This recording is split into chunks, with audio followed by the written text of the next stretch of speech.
Sorry for the interruption occurred in between.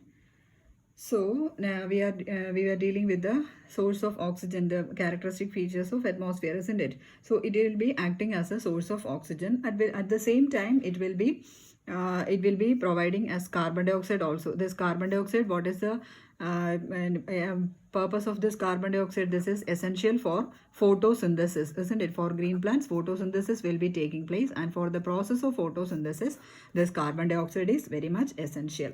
And also again, it acts as a source of nitrogen. It acts as a source of nitrogen denoted by N. Okay, nitrogen. And also, what is the advantage of this nitrogen? It will be used by this nitrogen fixing bacteria, isn't it? Nitrogen fixing bacteria, it will be that means this nitrogen fixing bacteria, it will be acting on the process called as nitrogen fixation. Have you heard of this nitrogen fixation? That means this nitrogen fixing bacteria, it will be converting the atmospheric nitrogen to ammonia. Okay, with the help of this nitrogen fixing bacteria, atmospheric nitrogen, it will be converted to ammonia, and this atmospheric nitrogen, it will be converted to ammonia for living organisms. Okay, ammonia, it is essential for the living organisms, and also this process, it is carried out with the help of leguminous plants. Leguminous plants means usually this creepers, creepers are there. With the help of this leguminous plants, this conversion is going on. Okay, so this bacteria also, nitrogen fixing bacteria, it will be helping in this process. So this atmospheric nitrogen, it is converted to ammonia, and the process, it is called as the nitrogen fixation. Okay, so for this nitrogen, it is provided by atmosphere. Okay, so that is another important point. And also, this atmosphere, it is a vital carrier of water, isn't it? It is a vital carrier of water, that is H2O, from oceans to land. And this process, it is going on as part of the hydrologic cycle. Hydrologic cycle. Okay, so through this hydrologic cycle, the water from oceans, it will be reaching to land. Okay, so these are some of the important points. So here, this atmosphere, it will be acting as a source of oxygen, carbon dioxide, then nitrogen, then water, then again and also water. Okay, so these are some of the important points in the case of atmosphere. Hope you are clear with this atmosphere. Then the next environmental segment, that is the hydrosphere. Second one, that is hydrosphere. Hydrosphere means, as the term itself, it deals with water, isn't it? That means it comprises of all water bodies or water resources. All water resources. Water resources means both the water resources means it includes oceans, then seas, then rivers, lakes, then reservoirs, then glaciers, then polar ice caps, then streams, and also groundwater. Okay, so all these will be coming under this hydrosphere. That means all water resources will be coming under this particular component, an environmental component. And also see the total percentage, 97% of the total water supply, or the Earth's water supply, it is from the oceans. 97% it is from the oceans, but it cannot be used for human consumption, isn't it? That means it has got a very high salt content, so it cannot be used for human consumption. Okay, high percentage of salt content, so can't be used for human consumption. But again, this and also in polar ice caps, the total 2% of the total water, it is blocked in this polar ice caps. Okay, and only 1% it is available for human consumption. Okay, so this is the percentage or ratio. 1% of the total water human consumption. Of the total water, only 1% it is available for human consumption. So hydrosphere, it includes all these water resources, and also that about 97% of the water it is in oceans, and also see, oceans, it has got a very high salt content. 2% it is trapped in ice caps, and only 1% it is used for human consumption. Okay, and also you know the main uses of water, that is for irrigation we are using, isn't it? For irrigation purposes we are using water. Then coming to the uses of water, these all you can read from the text, isn't it? This is just a primary school topic, I think. So the main uses of water, the first one, that is irrigation, for irrigational purposes. Then the second one, for thermal power plants. See, for thermal power plants, this water, it is used as a coolant. Okay, that means for normally this in power plants, reactions are going on at a very high temperature, that is above 3000 or 4000, sometimes above 1000 sometimes. So for all these reactions, it has to be if the reaction is taking place inside such a container, this water, it will be acting as the coolant. Here water is circulated through this part. Okay, so through this part water is circulated, so that this reaction, this vessel would not get heated, or it is just the water is circulated not to increase the temperature. Okay, so therefore in thermal power plants also a large amount of water is consumed.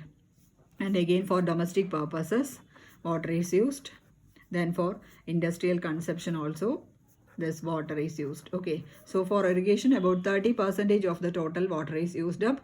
Then for thermal power plants about 50% is used up. For domestic only 7%, the least is used for domestic purposes, and for industrial consumption it is about 12%. Okay, so these are some of the uses of water. And again, this how this water gets polluted, the water, it is usually gets polluted because of the presence of pesticides, isn't it? We are using pesticides for plants. Then fertilizers we are adding, so this fertilizers will be ran off and it will be reaching the river or water resources, any water resources. Okay, so this pesticides, then fertilizers, then industrial waste. Industrial waste, usually these industries are on the banks of some river, isn't it? And also there the waste from the industry, it will be the outlet will be directed towards a river, and thereby the river get polluted. Okay, so industrial waste, then animal waste, etc. So these are some of the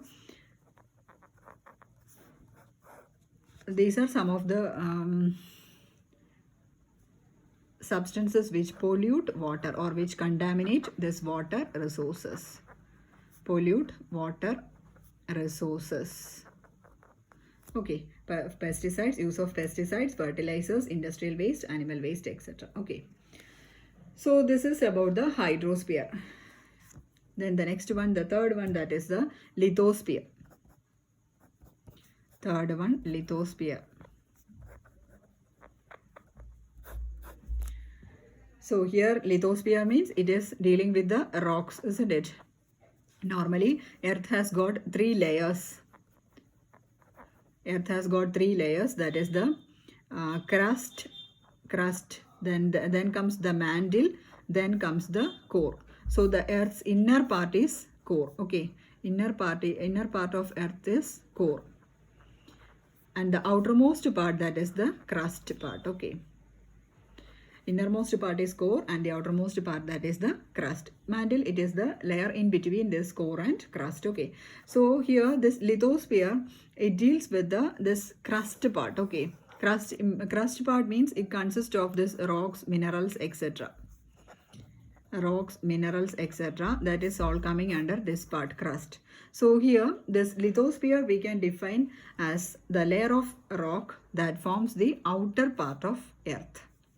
Lithosphere means it is the layer of rock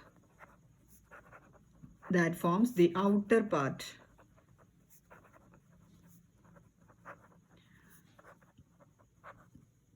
Layer of rock that forms the outer part, it is called as the Lithosphere. Okay. Then again this lithosphere, it consists of rocks as well as minerals, and again this minerals, it is present in the earth's crust part. Okay, the outermost part, it is having the minerals as well. And again this usually rocks along with that soil is also there. Soil means it consists of so many minerals. Then comes organic matter are there present in the soil, isn't it?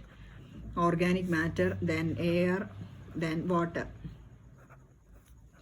Air, then water. Okay, soil consists of all these minerals are there, organic matter are there, then air is there, then water. Okay, and also while coming to the case of minerals, see, in the case of minerals means it has got so many elements are there. Okay, in chemistry we are dealing with elements as well as compounds, and see, these elements, they are present in the form of some compounds or some mixtures. Okay, minerals, it will be present as compounds or it will be in the form of mixtures. So while dealing with this minerals means it will be a mineral of silicon. The chemical name is Si. Okay, silicon will be there. Then calcium, Ca, then potassium, K, then aluminium. See, I am writing all this in detail because there are English students are there. Sometimes they were not aware of this chemical name, etc. Physics students will be thorough with that, but this English students as well as economic students may not be knowing the formula. Okay, so silicon, calcium, potassium, then aluminium, then iron, Fe. Iron, the symbol is Fe. Then manganese, that is Mn, manganese. Then comes oxygen, O. Then titanium,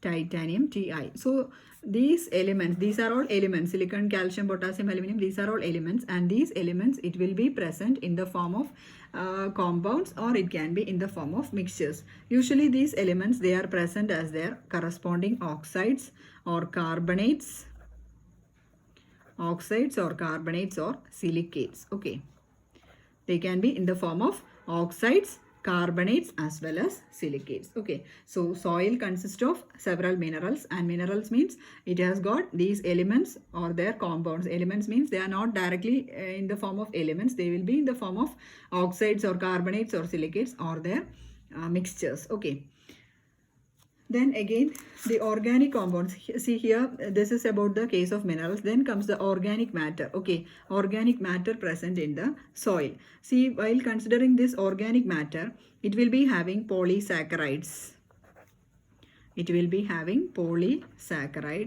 Then some compounds of nitrogen, then phosphorus, P.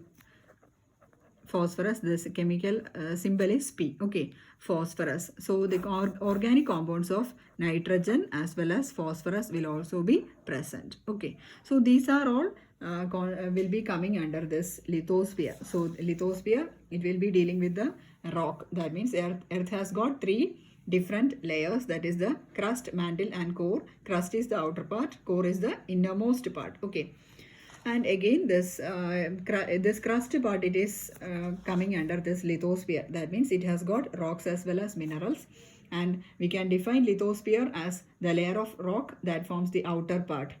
Then coming to the case of this soil. Soil consists of minerals, organic matter, then air as well as water. Minerals means it will be having such elements or their compounds. Then organic matter means it includes polysaccharides, then nitrogen, organic compounds of nitrogen and phosphorus. Okay. So next part, the third environmental segment, that is the biosphere. The fourth environmental segment, that is the biosphere.